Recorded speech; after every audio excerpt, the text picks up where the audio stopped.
You must know Gatsby. Vive le cinéma français. Pensez pas que vous avez fait assez de mal comme ça autour de vous. Tiens une tête de déterré, Robert. Why so serious? Vous avez vu une vraie licorne vivante? Pourquoi tu pleures? Maybe I'm not good enough. I'm Captain Jack Sparrow.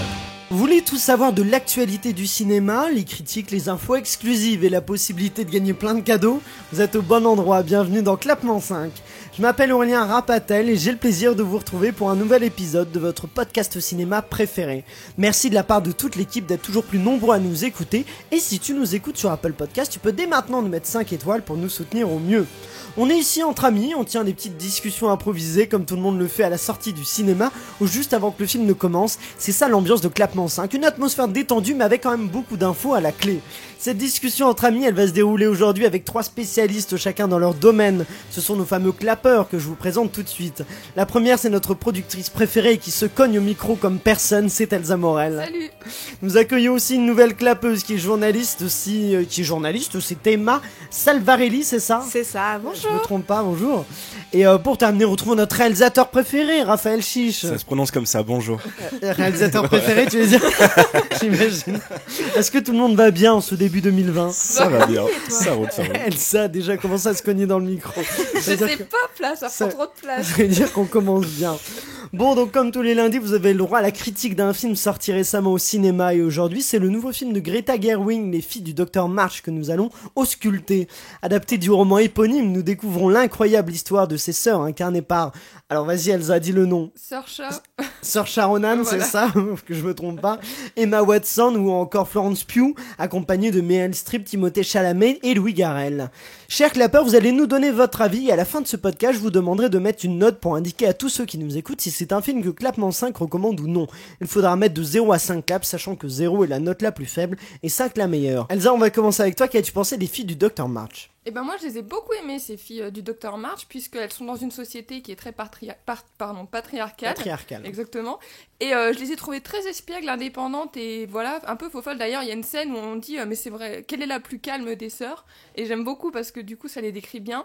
Et elles évoluent au travers de ce film où elles passent par mille et un tourments, pardon. Et j'aime beaucoup ces films où les personnages évoluent, changent de position, changent d'opinion, etc. Et j'aime beaucoup particulièrement le personnage de Saoirse Ronan, qui elle est très en décalage de la société et qui n'accepte pas son statut de... pas de femme, mais... Enfin si, son statut de femme, mais oh, c'est une femme, hein, oui, c'est un fait.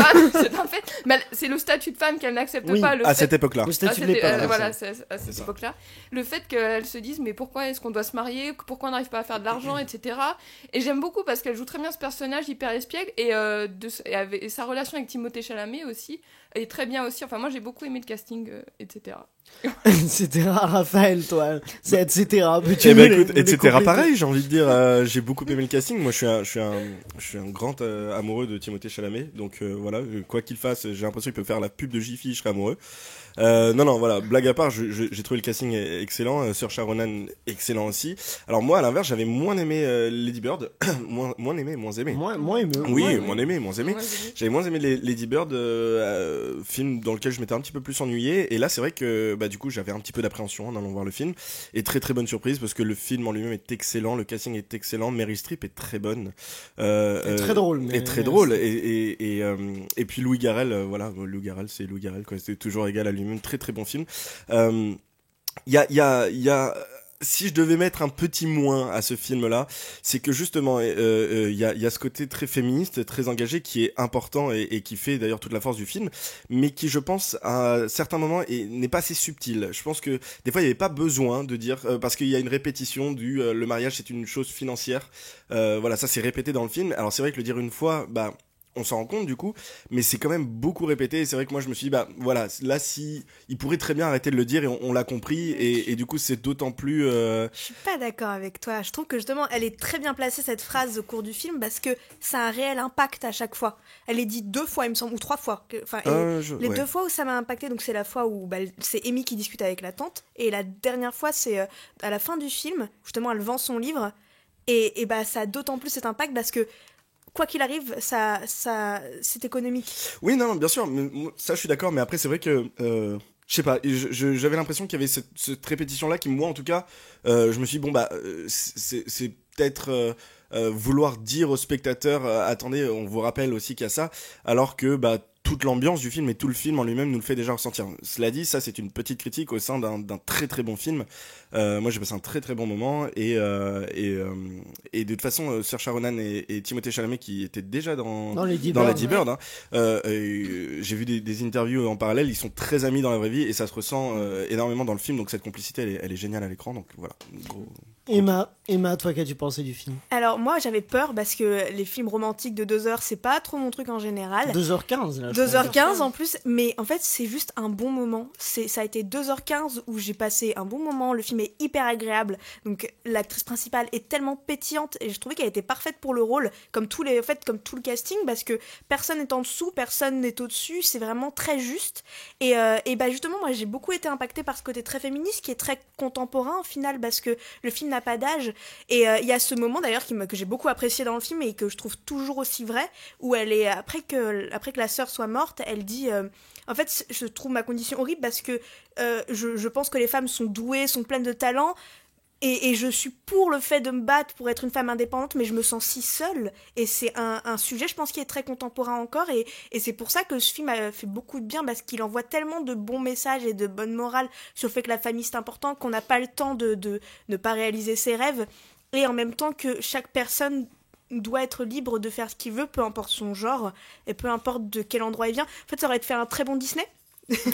c'est vraiment ça, et il y a cette scène que j'ai adorée aussi, c'est la scène de la danse où elle a des mimiques du faciès que je trouve incroyable, l'actrice principale, où par exemple j'aurais pas vu Emma Watson à sa place, que je trouve beaucoup plus neutre, beaucoup moins pétillante. Elle a un côté plus sage en fait, Emma Watson, alors elle que joue très bien la sœur Bess du coup. Oui, c'est ça. Et Saoirse Ronan était incroyable, vraiment c'était très beau, et les images étaient magnifiques dans le film, qui sont totalement en couleur du personnage.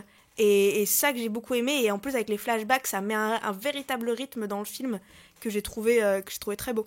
Elsa, oui. Je suis d'accord avec toi, la direction artistique est magnifique, que ce soit les costumes, j'ai un peu bugué. Oui, je bug beaucoup dans cette émission, mais c'est pas grave, on comprend. Que ce soit les costumes, les décors, etc. En plus, ça se passe à Paris, aux États-Unis, etc.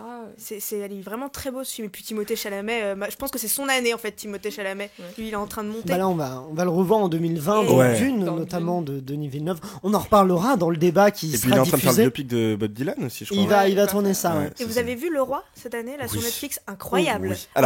Alors on va peut-être pas peut-être revenir sur les filles du Dr March. Les points positifs.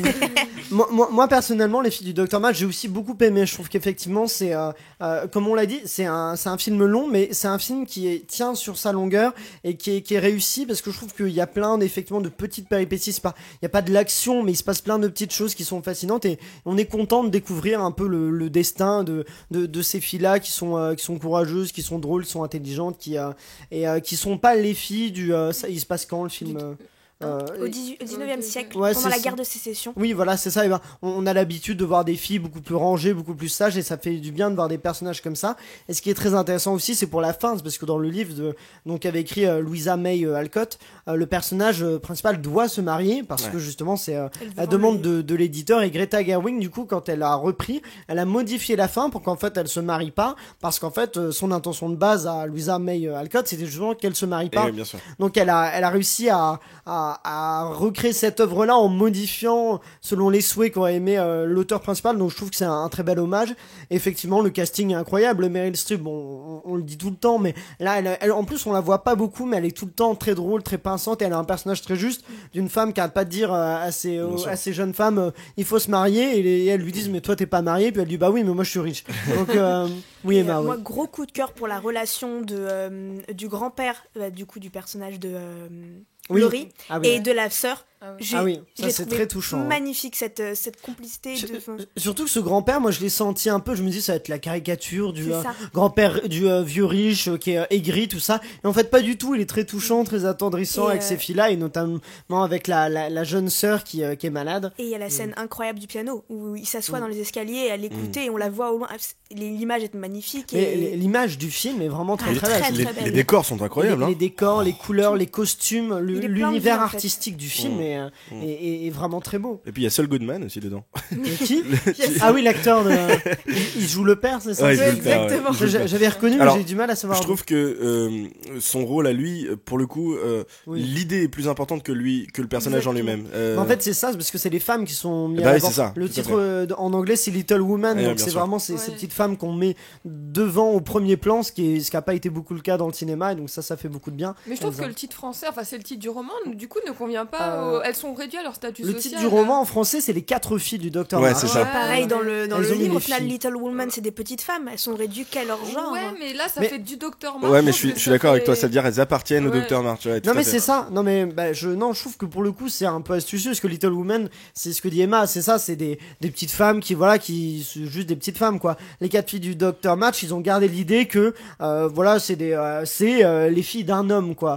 Donc en fait le titre alors qu'en fait elles sont retranscrit bien l'idée, cette idée un peu machiste que bon voilà, c'est des comme dit l'éditeur, faut écrire des petites histoires pour les petites femmes, voilà, c'est donc, pas tu m'as convaincu. Même moi j'ai changé d'avis, ça il a raison.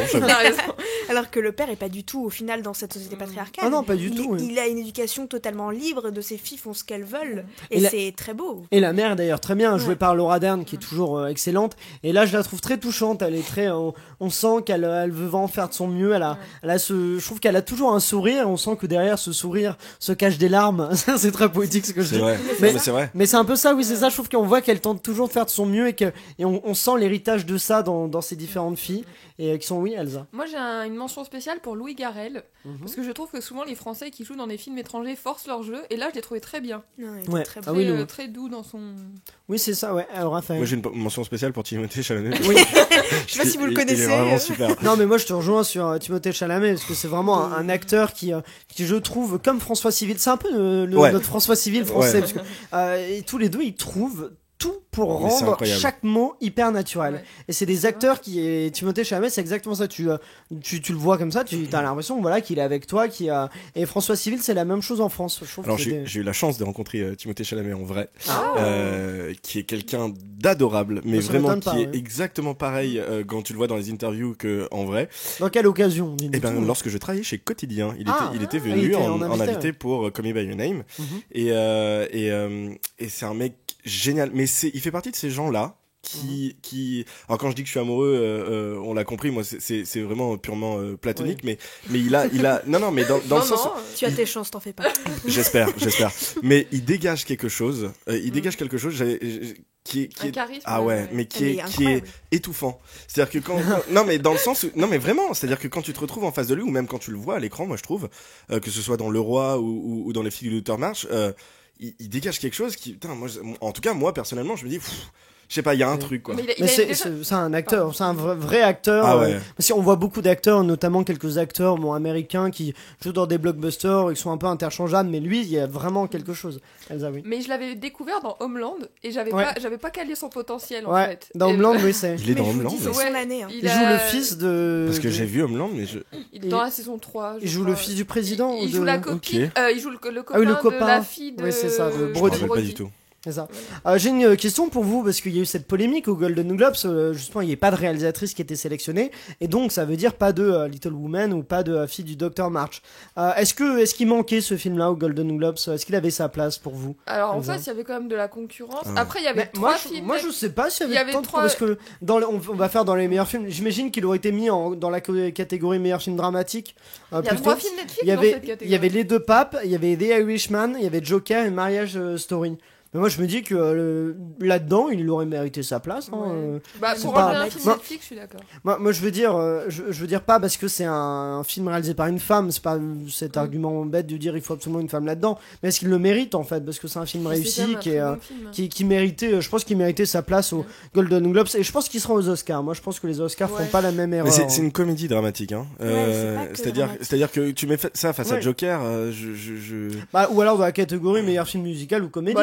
À côté, il y avait Once Upon a Time in Hollywood, qui est un peu le même genre comédie. Dans comédie, dramatique. par contre, pour moi, il tient sa place. Oui, c'est bien ça. sûr. Il y avait par exemple, Rocketman. Moi, j'aurais bien mis Les Filles du Docteur March à la place de Rocketman dans. Rocketman est incroyable. Tu peux pas lui enlever. Pas aimé Rocketman. Mais les actrices étaient nommées, non? Non, je crois qu'il y a. Attends, aussi peut-être. Soirce Ronan. Oui. Elle était.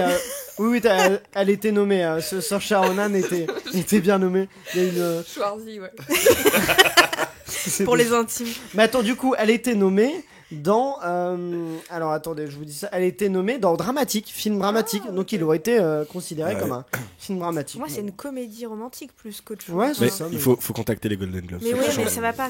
Mais Golden Globes, c'est très différent des Oscars parce que Golden Globes, ils sont 70 ou 80 d'un cercle très restreint. En fait, ça, c'est pas du tout représentatif des Oscars où ils sont des centaines à voter. Donc, on saura lundi d'ailleurs. Aujourd'hui, le jour de la diffusion de ce podcast, nous saurons. Oui, parce qu'on est lundi. On est lundi. Tout à fait. Toutes les critiques, c'est toutes les lundis. Bon début de semaine. Vous avez vu le discours de Ricky Gervais? Oui, alors on va peut-être pas, on va peut-être pas s'attarder sur les Golden Globes. Il va couper, non. Non, c'était très bien, c'était très courageux. C'est toujours, ouais. mais c'est toujours plaisant de voir quelqu'un comme ça qui s'en fout et qui va et qui est pas de ce truc hyper justement figé américain où on doit faire un petit sourire comme ils vont faire aux Oscars d'ailleurs parce qu'il y aura pas de aux Oscars il y aura pas de présentateur encore, c'est des gens qui vont et souvent quand ils s'alternent c'est très politiquement correct, ça va pas. J'ai hâte que les Césars ce soit bien. Monsieur, c'est Florence Foresti. Florence Foresti, ça risque d'être bien, mais parce que putain, qu'est-ce que c'est.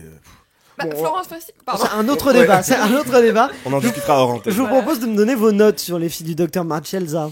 4. 4 claps sur 5, Raphaël. Également 4. Aussi 4. Pareil, 4. 4, et ben moi aussi 4. Écoute, on est tous d'accord, on est tous du même avis. C'est quoi la moyenne du coup? A priori, si je calcule, 4. Je crois que c'est 4. Pas mal. 4 claps sur 5, donc on vous recommande chaudement d'aller voir les filles. Est-ce qu'on peut dire 4-5? Allez, yes. Merci pour ce jeu de mots. Merci de nous avoir écoutés. À très bientôt. Premier jeu de mots de l'année d'Elsa. C'est la seule chose que j'ai pas bafouillé dans cette. Tu regardes les stats, il y a moins 20 auditeurs. Même ta réponse, Elsa. J'ai bafouillé. Elle a bafouillé en la disant. Bon, et vous, chez vous, dites-nous combien de claps vous mettez au fil du Dr March, ou alors si vous voulez aller le voir, n'hésitez pas à nous dire ça sur Facebook, Instagram ou Twitter avec le @clap5.